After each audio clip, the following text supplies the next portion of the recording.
Hai dan Assalamualaikum. Nama saya Nurul Akasha binti Sharifuddin, nombor matrik 264484. Saya akan membentangkan dasar perdagangan ke atas produk perubatan di Malaysia. Dasar perdagangan dilihat sebagai salah satu daripada alat dasar yang digunakan untuk memastikan terdapat bekalan perubatan domestik yang mencukupi untuk memerangi COVID-19. Bekalan perubatan merangkumi topeng muka, pembasmi kuman dan alat perubatan. Import adalah penting terutamanya apabila terdapat kebimbangan mengenai kekurangan. Dalam jangka pendek, pengeluaran bekalan perubatan dan makanan adalah penting bagi memastikan kejayaan langkah-langkah kerajaan untuk menghalangi pandemik ini. Pengeluaran bekalan perubatan domestik tidak boleh ditapis jika terdapat akses terhad kepada bahan mentah yang diperlukan. Dasar perdagangan merujuk kepada piawaian, matlamat, peraturan dan perjanjian yang mentadbir import dan ekspor ke negara asing. Ia khusus untuk setiap negara dan digubal oleh pegawai awam. Dasar perdagangan negara termasuk cukai yang dikenakan ke atas import dan ekspor, peraturan pemeriksaan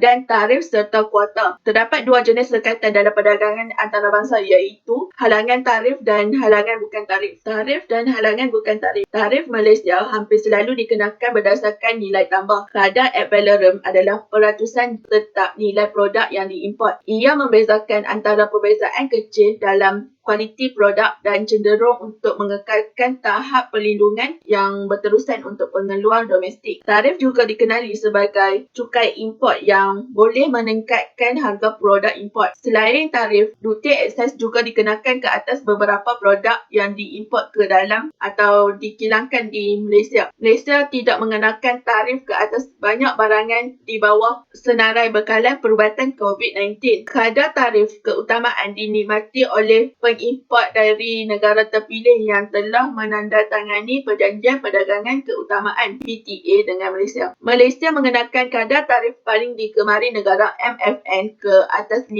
kategori produk. Produk-produk ini termasuk pakaian perlindungan, produk pembasmi kuman dan persterilan. Selain tarif, Malaysia juga telah mengenakan duty excess terhadap larutan alkohol. 10 negara anggota ASEAN, Australia, China, Jepun, Korea, New Zealand dan Turki menikmati kadar tarif keutamaan 0% pada topeng muka tekstil, pelindung muka plastik, sarung tangan plastik, pakaian pelindung yang diperbuat daripada plastik dan lembaran katil kertas. Bagaimanapun, Malaysia dilihat tidak menyediakan kadar tarif yang lebih cekap di bawah PTA untuk larutan alkohol. Anggaran nilai import dari negara yang mengimport di bawah kadar tarif MFN bagi 5 kategori produk perubatan ialah RM286.47 juta. China telah melaksanakan pengurangan sementara tarif import ke atas produk tertentu seperti bekalan perubatan dan bahan mentah. Kesatuan Eropah telah membuat penjelasan sementara untuk tarif import ke atas peralatan perubatan tertentu disebabkan oleh pandemik COVID-19, manakala Kanada mengecualikan tarif dan cukai jualan ke atas semua barangan yang diimport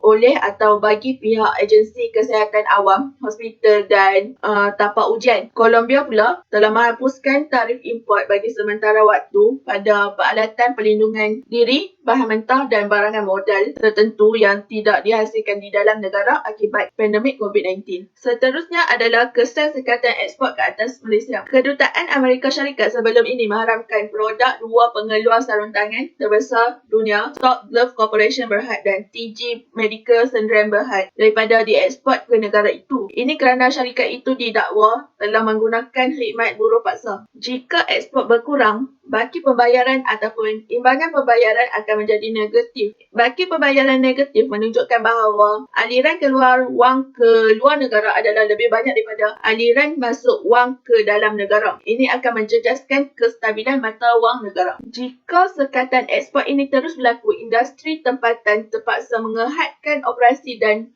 pengambilan pekerja berikutan permintaan terhadap pengeluaran produk adalah rendah. Ini akan menyebabkan pengangguran akan meningkat. Malaysia juga telah mengenakan larangan ekspor ke atas topeng muka. Pada tahun 2018, ekspor topeng muka tahunan Malaysia adalah sebanyak RM75.85 juta. Perancis, Australia, Singapura Thailand, Amerika Syarikat dan Jepun adalah negara ekspor utama Malaysia dalam kategori produk ini. Oleh itu, pelbagai negara pengimport akan dipengaruhi secara berbeza oleh sekatan ekspor. Oleh kerana kesannya terhadap pasaran ekspor, terutama di negara-negara membangun dan negara maju yang tidak dapat menghasilkan bekalan perubatan di dalam negeri, sekatan ini perlu dikuatkuasa dengan berhati-hati. Terima kasih.